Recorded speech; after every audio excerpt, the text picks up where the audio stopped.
Hey there, it's Nick Terzo, and this is the Radical Podcast. No, we won't be overthrowing any governments, but we will be learning from radical creatives who rule the world. Hey everyone, welcome back to the Radical. I am your host and agitator, Nick Terzo. This episode should publish the weekend before the U.S. election. So I want to encourage all my lovely listeners to please vote.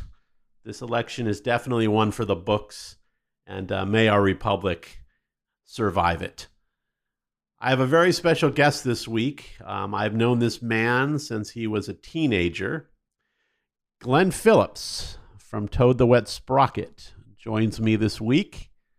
Having known Glen for about 32 years, this conversation obviously gets quite deep and philosophical. With Toad The Wet Sprocket, he had experienced early success with many top 20 singles and millions of records sold.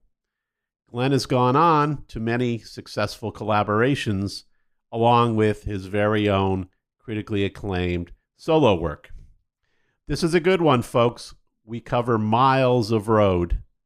Next up, my chat with the talented and lovely Glen Phillips. Hello, Glen Phillips. Hello, Nick Terzo. How are you this fine September day? So far so good. I am up. I am halfway caffeinated. I got a lot of work done already. So we're finishing up a Toad record. And so it's kind of like construction where, all the drywall is up, but the molding isn't on the corners. So the last 10% of the work is taking 80% of the time. So it's recorded? Mostly. Yeah. Mostly. And it's fully written then, I suppose, if we can keep going backwards? Except for, yes, we can go backwards, except for probably one song that I kept. I was writing about like Trump administration immigration policies. And at the time, it was an overreaching chorus. The chorus was something like nothing else matters now. And then COVID hit. And it's like, well, that's not really true anymore, is it? And so I kind of rewrote, and it was still too situational and in the moment. And then George Floyd happened. And I'm like, well, now that this really doesn't work. Like I just had to keep kind of expanding and changing the tone and realizing I had to get out of timely narratives or specific subject matter, because this is the year that would not stop. So, right. So you had to do a larger arc of history. Yeah. I mean, unless you're capable of getting a song like recorded and done, and Toad moves slowly. And so in order to have anything that's at all topical, you have to basically get it out the next week these days, which is doable. But it just made me realize, like, I got to zoom out as wide as possible, just because, by December, if you've left out the Civil War, you're really missing the point of the year. Is it going to be? It sounded like it was going to be more overtly political. I mean, now will it be political in a more vague way? In a way that might not get me sent to the gulag if there's a second term, you mean? Yes. No, I'm not being gulag safe. But there is.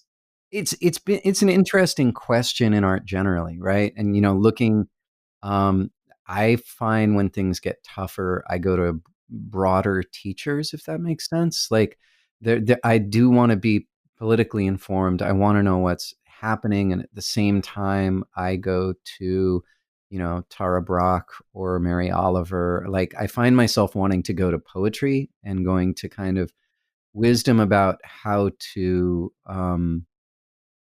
handle tense situations that aren't as old as the last situation, right? I mean, and there's one thing to be reactive and stand up for what's truly happening around you, and then there's another thing to go, okay, human beings have been around 150,000 years, and last 10,000 we've been doing this whole experiment with whatever we call culture right now, and tool using, and all these things, and like, well, we were using tools before then, but, complex tools, languages, these things.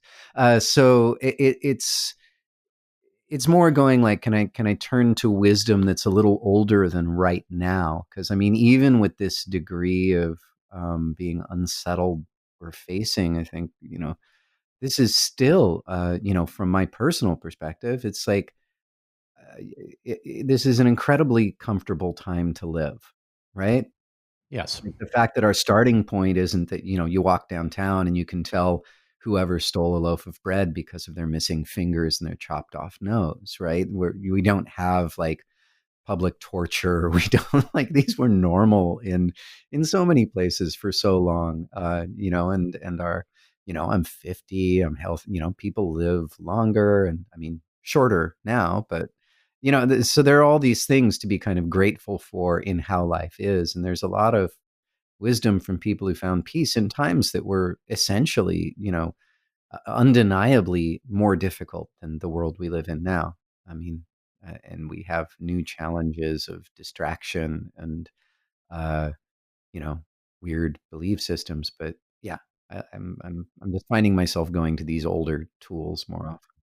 Well, that's what's great is that, you were such a prophet when you were a teenager that, naming a record Bread and Circus. Mm, Here we are today with plenty of that as you my God. touched on distractions. Yeah, I guess so. I wouldn't say I would say I was like I was an overthinker. I'm still an overthinker. That's Yeah, all like good. a bit of a drama queen. So with the Toad thing coming out, and you kind of your last solo was Swallowed by the New. Is that your last solo record? Was that Yeah. project? And that was when? Just a year ago or Oh, it was re-released probably almost 2 years ago. okay. That was the only real record I've put out kind of since my divorce, and I wrote and recorded most of it in the first year and a half after, and then I couldn't put it out until I was further from the material.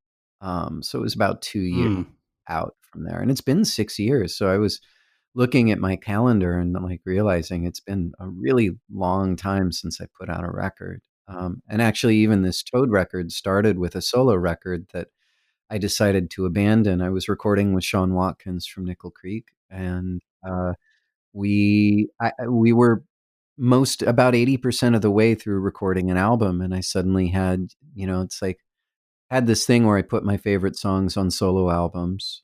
Um, Not that Toad's made we've only made an album and an EP since we, the old stuff, but I've been, I don't know, I just had this moment of going like, I like playing my newer songs on the Toad record, and if I put them on a solo record, then I can't play them with Toad.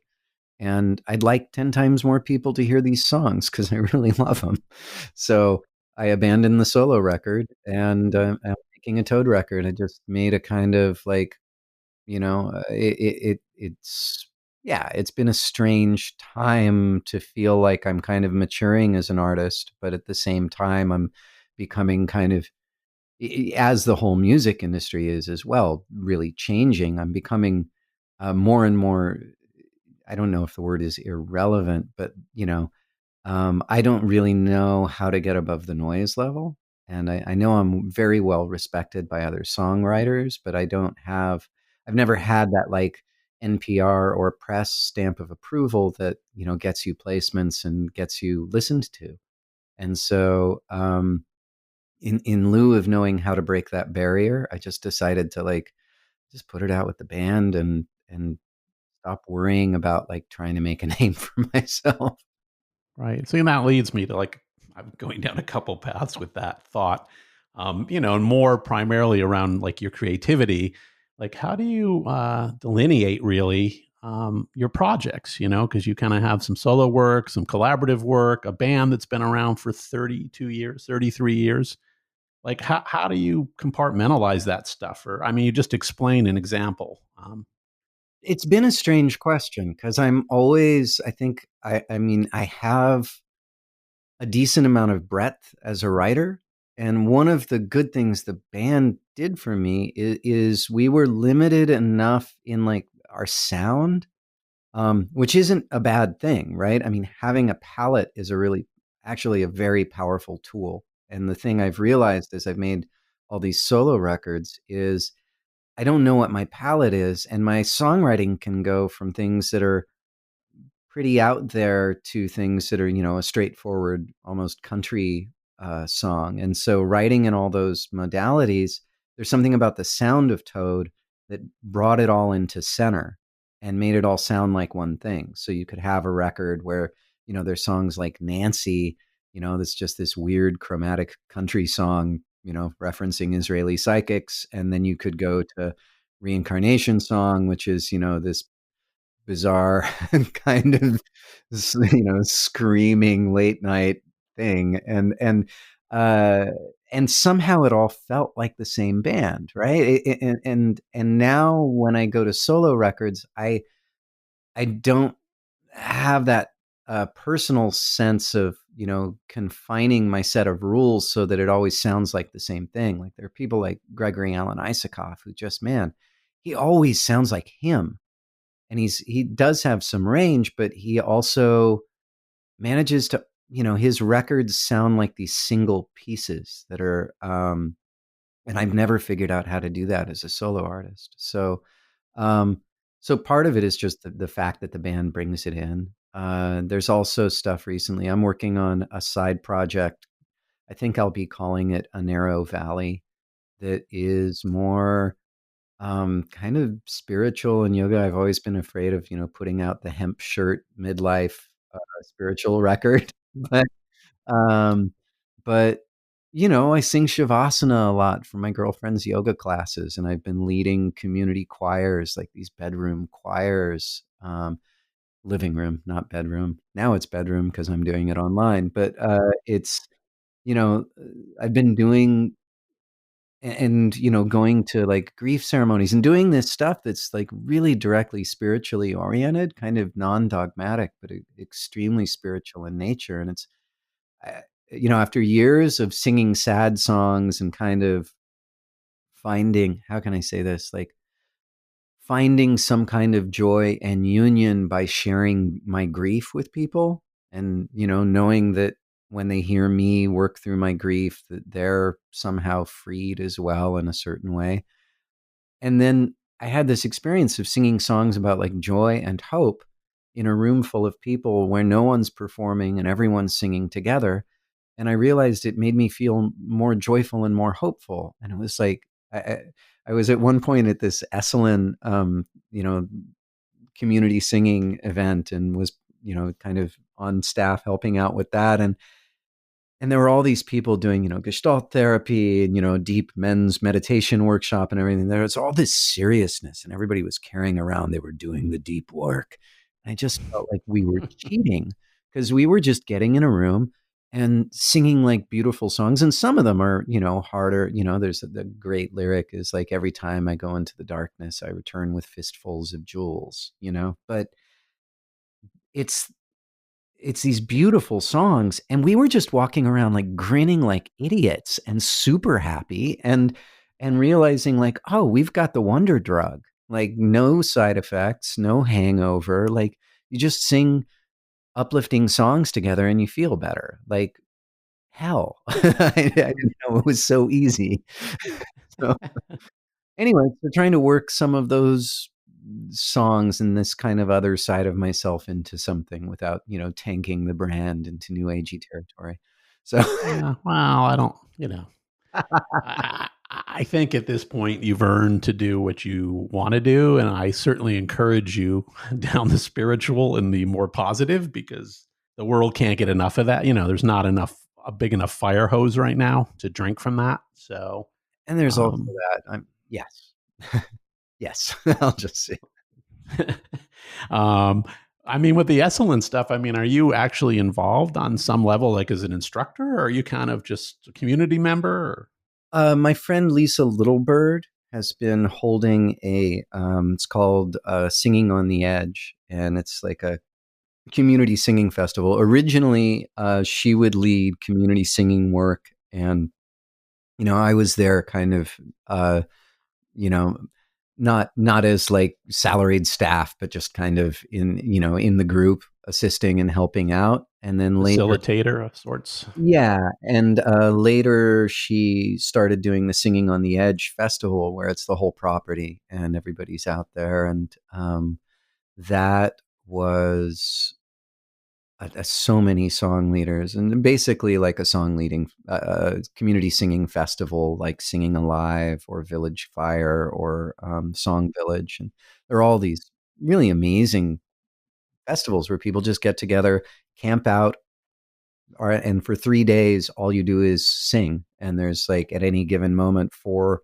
5, 6 different events happening, and you just decide which song leader you want to learn from and grab songs from, and it's a really amazing world. And so she brought that to Esalen, and I got to be one of the presenters for that. And actually, there was supposed to be another thing at Esalen in August where I was going to teach songwriting uh, with uh, with Emily Saliers from Indigo Girls, and unfortunately that got canceled. But Oh wow, that would have been something. yes, it would have. I really want to do that.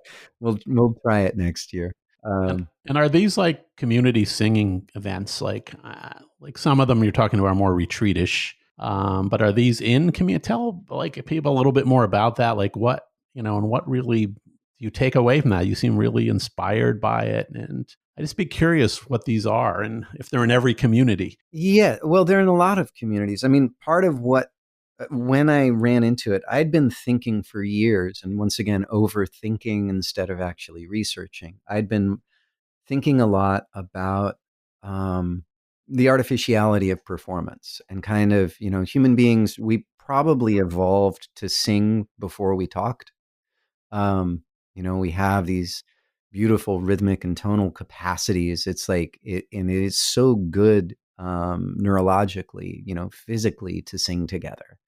And so it's I was curious about having non-performative musical experiences. Like, how could you craft something where there wasn't an us and a them, but just a we, right? Creating something together. And so, and then I bumped into Lisa and discovered community singing, and discovered there was already this very thriving and diverse community. So the definition of community singing is often it is mostly non-audition choirs. So it's there's no voice shaming. It's not about singing perfectly. It's about singing and being accepted as you are.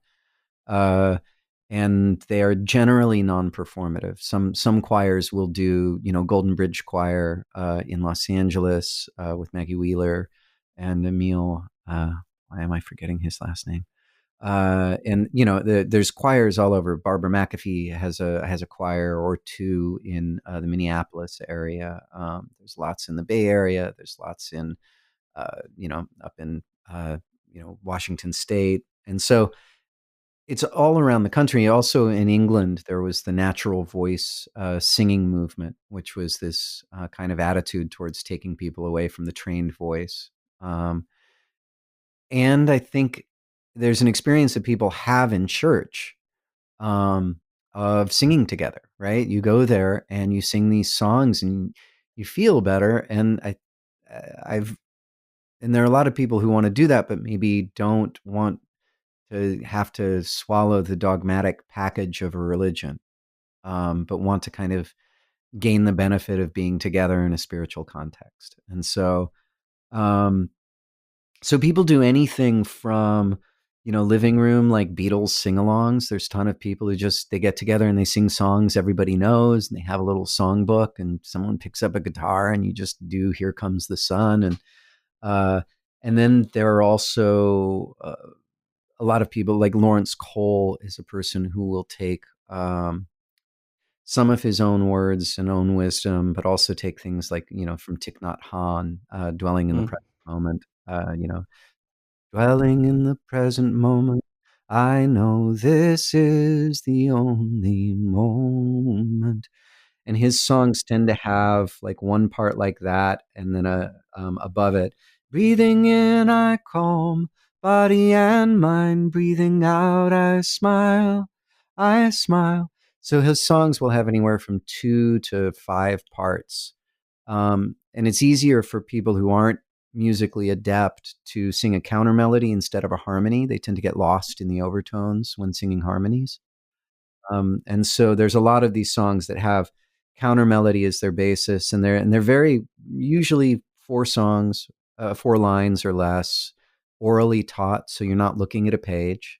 And so when people are like their first time in a circle, or when they're learning a new song, it's like they sleep really well those nights because you're, as a non-singer, all of a sudden remembering words, remembering rhythm, and then you're repeating these lines over and over, and there's kind of a breath work kirtan element almost. And so, and it will draw from a lot of, for anywhere from gospel to Buddhist to, Mary Oliver poems, Hafiz, Rumi, the Sufis. And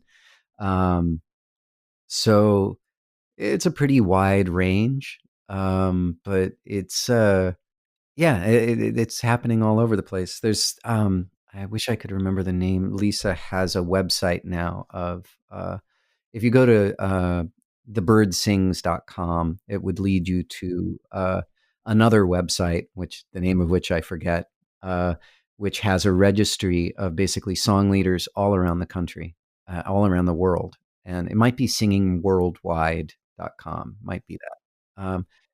And it makes it so you can just, yeah, find a song leader, find a community choir in your area and have the opportunity to sing. I mean, although it's a super spreader event now, so we're all doing it online. Yep. Yeah. Another good thing ruined. It went from the most wholesome activity you could possibly do to terribly dangerous, and you know. Most deathly. So I think people that kind of followed your early career and stuff might be like a little surprised at, some of your darkness. I mean, you have a quest for spirituality, I think, throughout. I think people maybe would have seen the earlier stuff as, I don't know, lighter, happier, so to speak. Your kids back then in Southern California. I don't know though. Our very first album, okay, Bread and Circus, the first Way Away, the first song on that is about a funeral. Yes. It's like there wasn't. I mean, it's funny. I think when people think of us as bright because, especially the third album, right? When we did Fear, Yes. and once again, you were basically singularly responsible for anyone ever hearing about us. So, for those of you who don't, or do you want to tell the story? I don't can talk. generally tell stories about myself on here. So, Okay, well, I'll tell it. So we'd recorded our first album for like $600. I was, I think, 16 at the time. We'd recorded 2 songs as the backup band for a friend, and he said, as payment, we'd get to record 2 songs of our own. And we recorded 2 live lead vocals, live everything. And we're like, that was fun. Let's do 8 more. Then we'll have a record. So that was Bread and Circus. And then the second record, that took 48 hours to make. And then Pale, I think we spent like 2 weeks on or something, and spent $6,000 on. And it was produced by Marvin Etzioni, who was managed by Ron Sobel, who worked at ASCAP, where a young man named Nick Terzo also worked. He heard the first album, Bread and Circus, and started making cassette copies in his office and sending them to A&R people. We had never sent out a demo.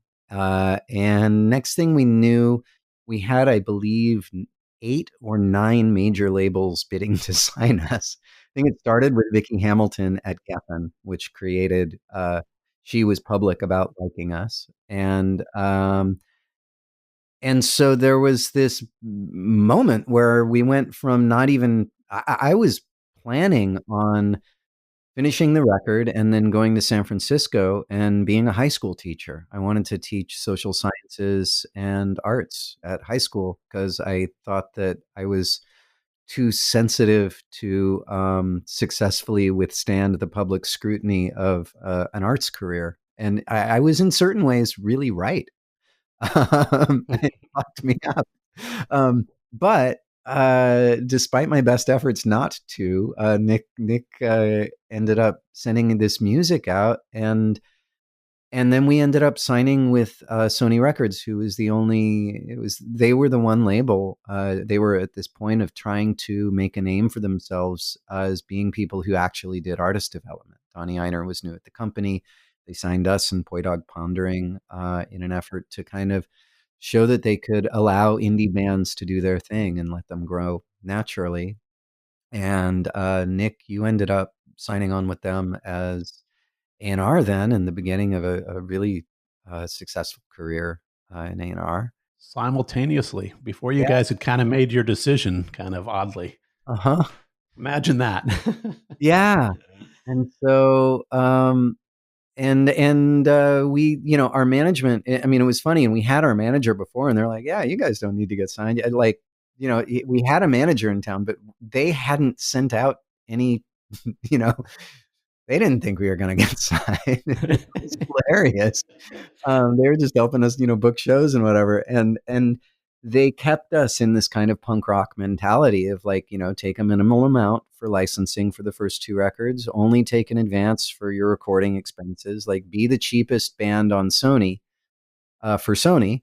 And then you'll have a career because you won't have to have a single first thing. And I mean, there was wisdom in that. I think we were doing well on the college circuit, but we didn't even have um, a hit until 9 months into our third record was All I Want. And I mean, I think we were going to get to make another record, but probably if we hadn't had a hit on that record, we would have been done. Um, and yeah, we'd been already on the road for 9 months when All I Want came out. And that was kind of, um, a lot of that I think was Tom Gibson, who was our product manager, kind of pushing for one more round and convincing the radio people we could do it. And it kind of went where it went. Yeah. The advocacy inside of a label, we talk about that here occasionally. It's just so, I don't know. I'm not sure artists know sometimes like how much the people that are there have to go and like really put the hammer down on their own building and their own colleagues to get things done for the artist. So, Yeah, well, yeah, and and Tom was a good teammate, he was a great and a teammate. believer. And so, I mean, Ron Oberman, who just passed Yes, away bless Ron. last year. Ron was with us at the beginning, and I'm trying to remember the time. Like, there was a time where it was kind of Team A&R with you as well, and there was Chuck Plotkin after Ron. Like, I forget Yeah, when. I worked with Ron, on your first two, where you were spending Sony money on making records, with Gavin Yeah, McKillop. So yeah, the first two uh, Columbia records that were mm, done in house, not in house, but yeah. this is Recorded. They weren't the licensed indie record. yes, yes, Yeah, and so the team there. And once again, we got so lucky in having. I mean, I remember the difference when we had David Kahn on Coil. I think it was David Kahn, and just playing him, you know, 30 songs, having him go, oh, play the third one again. Could be a single. Like that was it. And as opposed to playing music for Chuck Plotkin, who listened to the whole album and he's like, "Wow, that's a wild stew. You could tell so many narratives with this record. You could really tell a lot of different stories. Have you thought about like the emotional ride you want to take people on?" Like Chuck defined his job as protecting us from the radio people, so that we could make a piece of art. Like it was fucking awesome. And once again, Ron, one of the reasons we went with Columbia and took as little money as we did was we wanted to make great records and not think about singles. I mean, and proof is in the pudding that we almost didn't put All I Want on the record, and then we didn't put Good Intentions on the record. right. you know, and so we were making I don't know, like going in on that record and, with you and Ron, it was like, you just wanted us to make a record we were really proud of. And we didn't have this commercial pressure. And I mean, what happened was when we made Coil, the last Toad record, we took the money because we realized, I think we'd sold more than 1.5 million records by the time we saw our first royalty check. And we hadn't been taking, we were cheap for that label. Yes. And we're like, if we're not going to get paid, maybe we should get paid up front. And as soon as we took the money, we had the pressure, and we should Right. have never done that. You can't kind of, and it was a 90s thing too, where I think bands had this weird, like, it's hard to explain to people how everybody would shit on their own success back then. And that there was this, like, you'd be on a major label, but you didn't want to be a sellout. You wanted to be real and authentic. And so, like, you think of like Pearl Jam and Counting Crows, like they wouldn't even play their single, or they'd make it unrecognizable. Like this idea of somehow success being a terrible thing, like, and that conflict doesn't exist. The 90s was really weird that way. I think, Nirvana blew a hole through it to some degree, you know what I mean? But I think you're right. I think people were kind of juggling this almost, I got to keep my credibility, even though I'm signed to this behemoth Yeah. corporation. I understand that struggle. And that part got to us because I think we felt like we were a credible indie band and we were doing it right. And when All I Want was a hit, we became like a punchline for people talking about how indie had been destroyed. And remember Tower Pulse magazine? There was that guy who, like, literally every column would just use us as a punching bag. I guess I forget those things. That's crazy. He did? Oh, I don't forget them, Good unfortunately. for you. No, it was terrible for me. Wow. But I mean, inside in the band, we always felt like, no, we're not pop. We're fucking, we were like, we got this band together because we were listening to Replacements and Husker Du, and like, we're not pop. Help. And so it was really hard. Spin wouldn't write about us, right? When we came out with Dulcinea, there was this, like, I remember we hired the independent publicist who had done the career turnaround for, I forget what her name was. She had done the John Mellencamp makeover. And we were like, well, if she can do that, she can do us. This should be shooting fish in a barrel.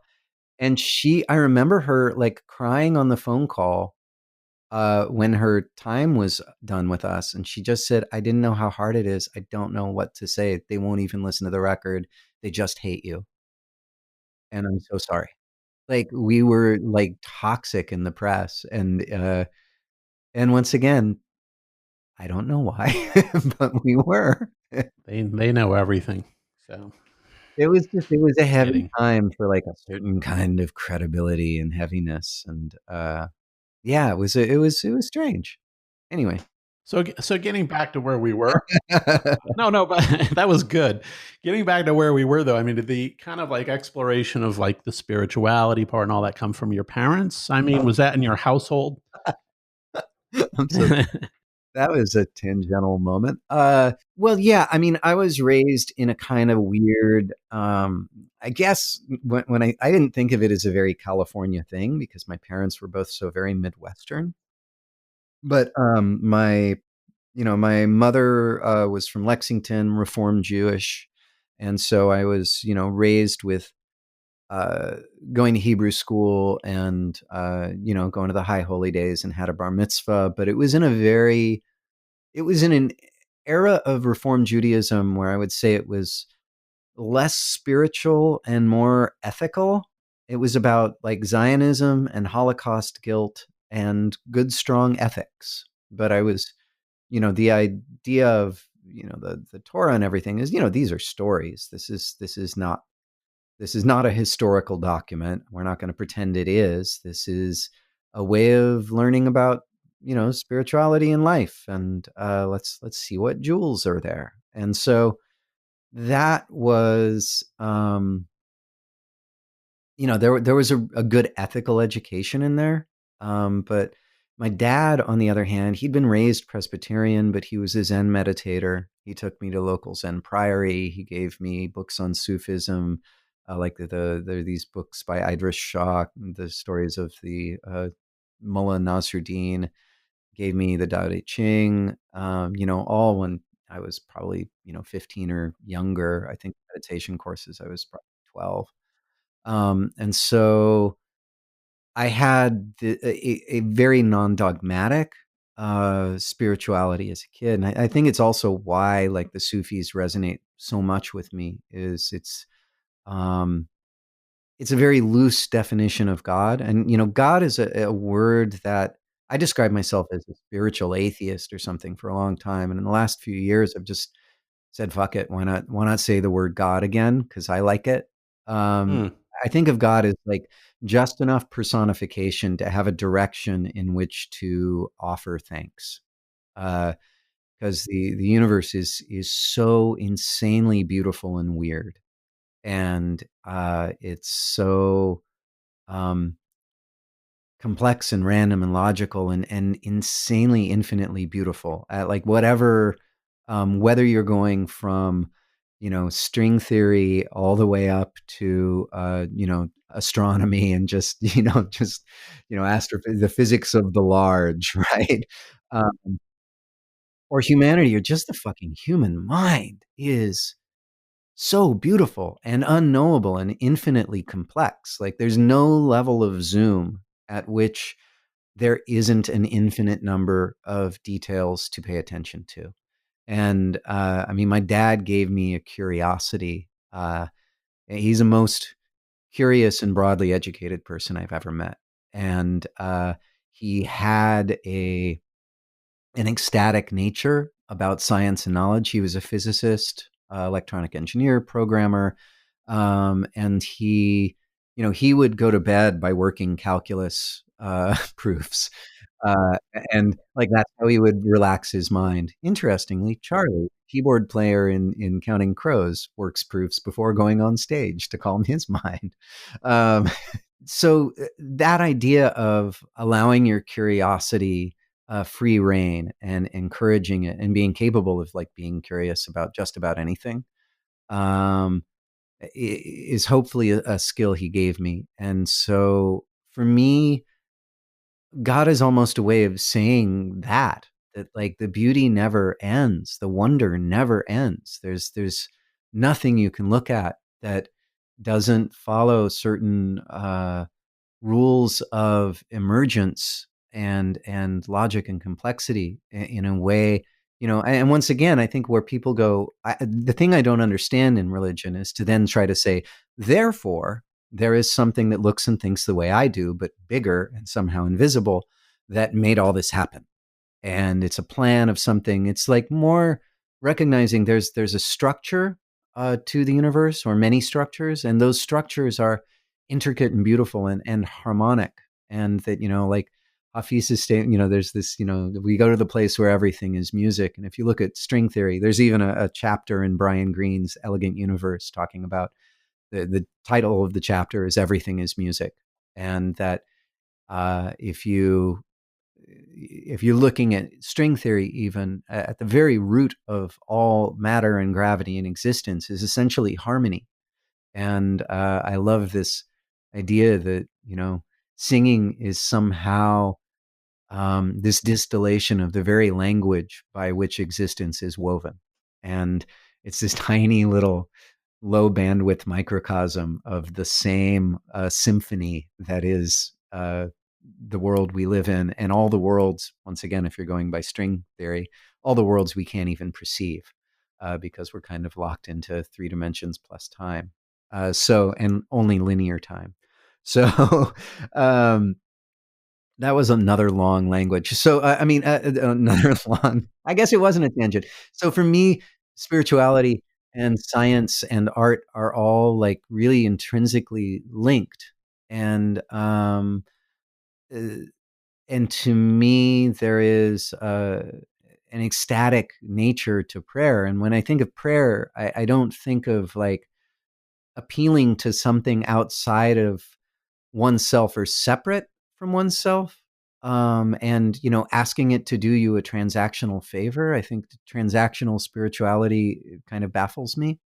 um, it's more a matter of the So does that ability. have to do with the manifestation of kind of physical or money or, Well, yeah, let's say, I mean, you want to go into like,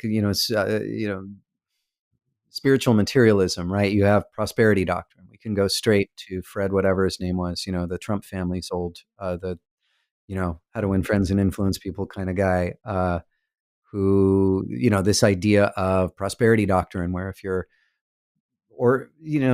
you're doing it right spiritually, that you'll be monetarily compensated for that.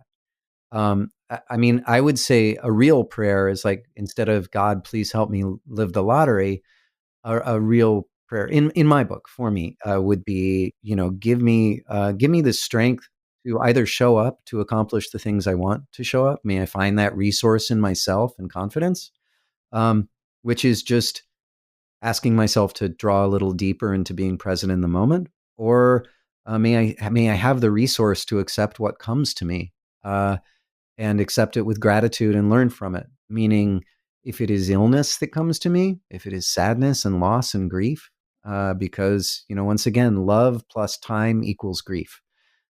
We don't like the things we love the most to change too rapidly, and when we uh, lose a loved one, when we become ill, when we lose a home, when we lose our economic status or our security, there's grief in there. And these are things we love deeply and we don't want them to change. And they all will. Everything we love goes away, as just a fact of life. Whether we die first or they die first, our life is finite and everything changes. And so, the ability to stay in wonder and find the resources to accept that change, that to me is important to do. That to me is like the basis of spirituality. And to even look at grief and pain and loss, with inquisitiveness and curiosity and a sense of awe and wonder, and to take those painful experiences in and let them be like a soil that beauty can grow out of. I'm getting very Mary Oliver in middle age. More Well, David no, look, thank you for expanding on that. No, seriously, I'm fascinated, and I like your point of view kind of on that spirituality part, because there is a lot of people tying it together with the commercial and money, and I don't know, Yeah, I don't think it ties. seems counterintuitive, but I mean, for me, it's one of the weird questions of for me in my life right now is I'm at a point where this is the material, that really is the most important to me, and it's integrated more and more into the songs. I feel like I had a big shift before Swallowed by the New. I was hopeless about putting out new music. I was like, listen, the career's over. I don't want to be another nostalgia band walking around like, um, you know, I don't know, living off the dregs of this brief moment of commercial success from my early 20s. Like, there was no way to take that on without either feeling deluded or like a loser, right?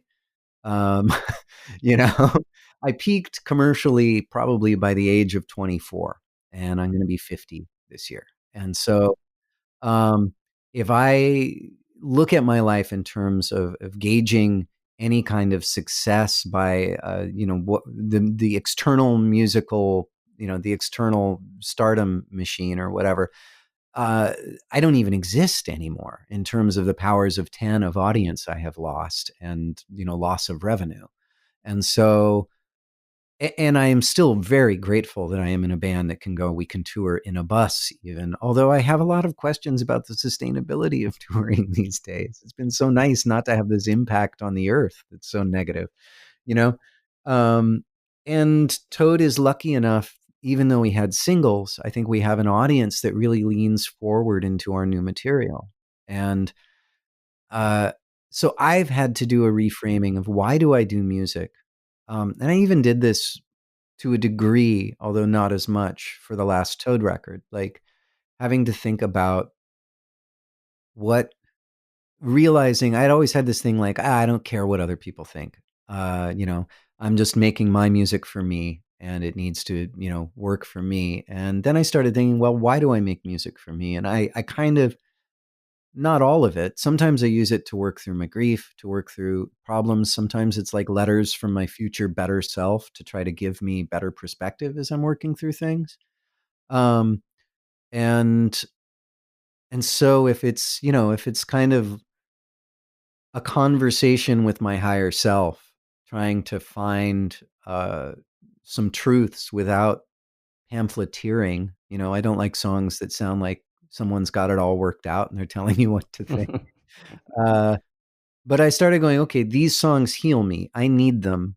And I just need to think that that's their function in the world. And it's not to get me back on the radio or to get me the press that Jason Isbell gets or, any of the other traps I get in. It's like, I want to be legitimized. I want NPR to want me. I want to be on fucking Tiny Desk. They'll never fucking have me. Like, and so that, and I've always had these, I made a, yeah, there's always been this hope that I'll somehow be legitimized by the external world. And finally, part of it was by finding community singing and realizing that there was this entire community that is non-transactional and not even performative, you know, where it's just, yes, there's someone teaching and leading the song, but it is just people singing and sharing together. And there's no star of the scene. And when it's done, everybody goes, we did that. And it is really deeply based on, I mean, there is, you know, when I started song leading, I did the first year without asking for, I started it without asking for any money because I wanted to do something that was entirely out of generosity and not asking anything back. And when people asked to start paying, I gave away all the money. Every week was just a benefit. And so we gave away all the money for the first year. And I only allowed myself to get paid after a year of doing it. Even when COVID started, I started doing live streams and I just started doing 5 benefits a week on Facebook Live because they had this donate button. And I took it down after a few weeks to 3. But I've raised over 100,000 for charities. And I eventually people are like, how do we pay you? And so I started putting, on the side, like the show description, I put my PayPal and my Venmo, and people have been being generous, but I just decided give first and take later. And I'm starting to get exhausted finding 3 charities a week. So I'm going to probably take it down to 1, and I'm also making less and I need to pay rent and all these things. But I mean, So you were rotating the charities every week? 3 times a week. 3 times a week. I think I've had only 4 repeats. Holy So, it's been a lot of work. That's a lot of work. And so, and so, but it's been good. And there's a community that's developed around it that's really supportive of each other. And it's, helping people have something to check into. And I need to figure out a way of reworking it so that it's less stressful for me and takes less of my time. Yes. I mean, I'm doing that. I'm doing a Toad album. I'm taking a psych class because I decided it was a good year to go back to school. And, and I'm teaching songwriting online as well. I'm doing Zoom classes, and that's been really wonderful. And so it's been busy. But there was something in getting, instead of trying to get my career forward, I just want to do shit that matters. And I've also, in the course of that, understood that Toad matters, and going and playing those songs from the 90s matters. And that for people, those memories and that community they feel and what they tap into when they hear those songs does matter to them.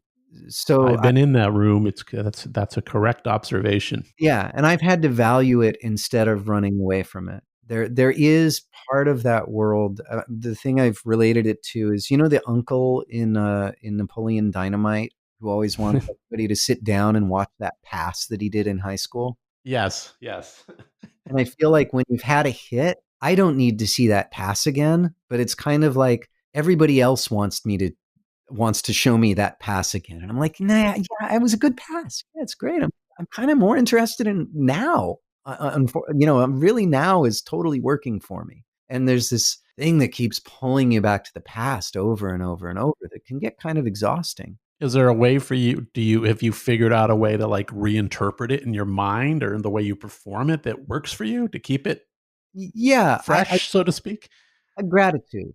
The fact that I Gratitude. did something that meant something to people and it still means something to people, and that I realize if I went and saw the Replacements, um, and if he didn't play Unsatisfied, I would be sad, right? and Yes. and uh, you know, and and he wrote that song a long time ago, and Glen Phillips is a good friend of mine, and I love his solo material, and Happiness is still the song that like drives me crazy with how good it is. That I would forsake all his other songs for that because it means something to me also because of when I heard it, right? Right. And and there's something like I went, you know, going Joni Mitchell right now. Songs are like tattoos. There's I didn't get tattoos until the last, 5 years, kind of post divorce, and with a kind of realization that what was going to take me out of my despair, and this despair that I'd carried with me. I've always tended towards depression. I really got depressed when the band broke. Like that, keeping contact with gratitude, and once again, for me, spiritual practice and God is almost synonymous with gratitude. It's um, being able to realize that I could be many things. Almost nothing in the universe gets to be a human being with consciousness of this type. Who knows what other types of consciousness there may or may not be, but this is a very brief gift, and to see it as anything else is lazy. and and so when I, put the marker on my arm that I did, it was about taking that gift of consciousness and spiritual energy, turning it into beauty in the world, and being part of that reciprocity where things consume each other and change and make something new and beautiful out of that. And that, all those ever widening circles, I needed that on my skin so I wouldn't forget it.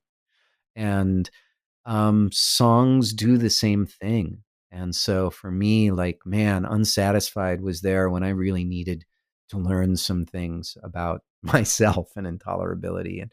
And same with, The Whole of the Moon, or The Pan with, like, oh man, all the songs, This Is the Sea, like fucking unbelievable. Or Husker Du, finally getting over it.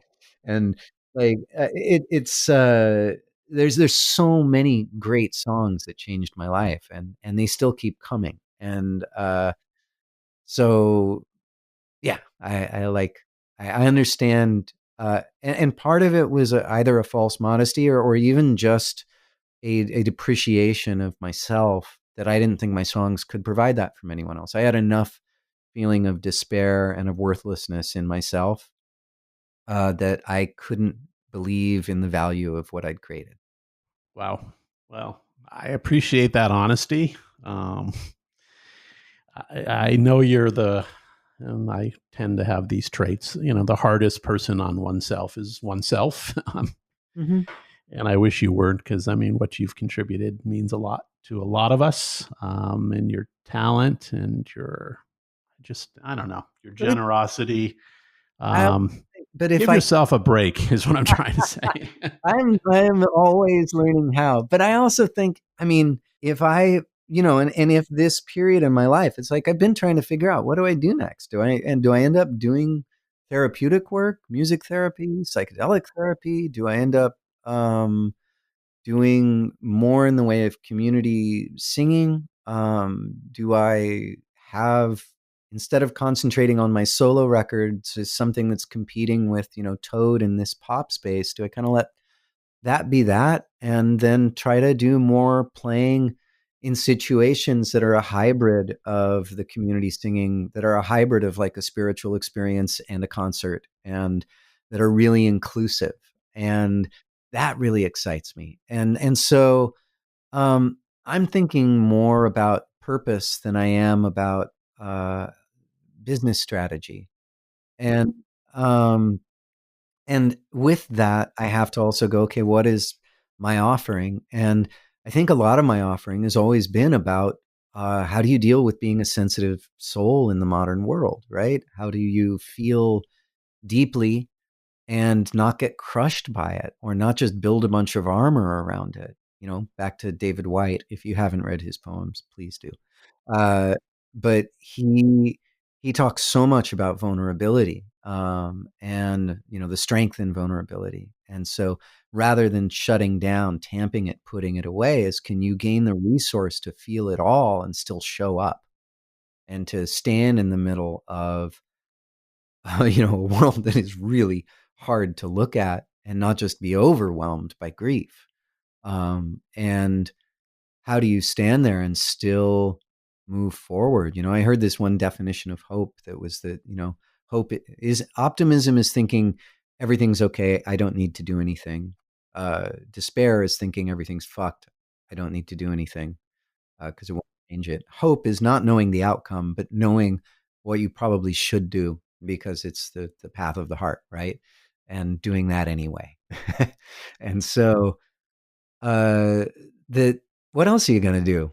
As Mary Oliver said, with your one precious life. So, I mean, so for me, like if what I share is vulnerability, um, if I don't have those demons to wrestle with, and the thing I've noticed about the teachers I like, uh, whether it's Jack Kornfield or Pema Chodron or Tara Brach, those are all more the Buddhist side, or David White, Mary Oliver, like they all sit in the shit of it. They all feel all the things, and none of them pretend for a second they don't. What they understand is that they have a choice in what they do with that material, and that they can gain enough presence in their mind, and enough spiritual practice, um, that they can essentially have a spiritual core strength that enables them, instead of tamping that down, to experience it and move forward, um, with you know with some resilience. And so, just like the only like people I know who work in recovery, or let me say 98, well, the vast majority of people I know who work in like addiction and recovery work are addicts, right? Whether they're working in a 12-step modality, or whether they're working in, all the many other, uh, you know, realms of recovery, addicts don't want to talk to somebody who hasn't been there. If you, if, if you're in county medical because you're a heroin addict, and it's like you're, you, anyone who comes in and hasn't been there, you're just going to say, fuck you. There's no other response, and with good reason. You don't get it. Right. And I know when I've talked about, some of what I go through with depression with people who haven't experienced depression, they often, it's like, oh, just get sunny. You can do it. It's all right. I wish you didn't have this. People who've been there, they go, oh God, you too? Yeah, that one's really hard. What do you do? And instead of trying to cure it, I mean, I kind of think of depression as being deep sensitivity, uh, with a little bit of an imbalance of environmental factors, and decision making, and unhealthy maybe habits or mental practices. You can feed depression by not exercising. You can feed depression with a poor diet. You can feed depression by you know reading the news all the time obsessively, something I'm really trying to stop again. um, there are all these things you can do to help depression out. You can drink regularly, even a tiny, I if I drink, even one day takes me down. But if I drink more than one day consecutively, I just lose hope and I start hating my life. And it's just what that does to me. And I don't have to drink much. And so it's like a realization of, all these contributing factors. And then of getting enough stillness in your life and getting enough resource, with these other things, that you can start getting practices that allow you some mindfulness and allow you some peace. And at the end of the day, when I'm in a good space with it, I realize that, like, when I find peace, it doesn't mean I don't feel the grief. It just means I have a better objective experience of it. And it means I can hold on to it and contain it. And, uh, one of the things I noticed with, mindfulness practice, Vipassana meditation, is when I first did it, I went to a Goenka school, and you sit for about 11 hours a day for 10 straight days. And I have rarely been in that much pain in my life. For like the first 4 days, it was just agony in my back. And then at some point, I just changed how I thought of the pain, realized I wasn't being injured. It was just hurting, and it would change. And once I stopped obsessing on it, it did change. And I went through the same process when I sliced the ulnar nerve. My left hand is partially paralyzed now. I can barely use the pinky. So had to relearn how to play guitar, and didn't want to get on opiates. So I had like about a year and a half of insane nerve pain with that. And once again, I had to just learn how to suffer, or how to experience pain without adding suffering or story or drama to it. And there's no way to get through life without pain. And so it's more a question of, like, what are you going to do with it? Right. Well, dude, I love the direction you took this. I wish I had more time to explore further, but that's, I appreciate your honesty around that and your sharing. Thank you. We So all. which company is sponsoring you? Excuse me? Which mattress company is sponsoring you? It has to be mattresses, right? Stop. I have no sponsors. So They will come. Thank you so much for sharing, Glen Phillips. You're welcome. Anything but my pillow. That's what I'll say. That's for sure. I appreciate you as a friend. I definitely respect you as an artist, and as a holistic human. You sharing and working through the pain and sharing that with the rest of us. The rest of us are all going through our own versions, I suppose, right now. So I appreciate your transparency. Everybody is going through it right now. Yes. So I look forward to the new music with Toad, and we will do this again, I suppose, when that is ready to go. Yeah. Thank you. Thank you for being here. Very grateful. All right. Talk to you soon. Well, that's our show this week. I hope you enjoyed it and maybe even learned a little something. To follow what's going on with this podcast, you can go to theradicalpod.com. Theradicalpod.com. You'll find show notes and past episodes, and even a little swag there if you want a t-shirt or a hat. Also, I would be honored if you'd subscribe at Apple or Spotify or wherever you get your podcasts. Till next week.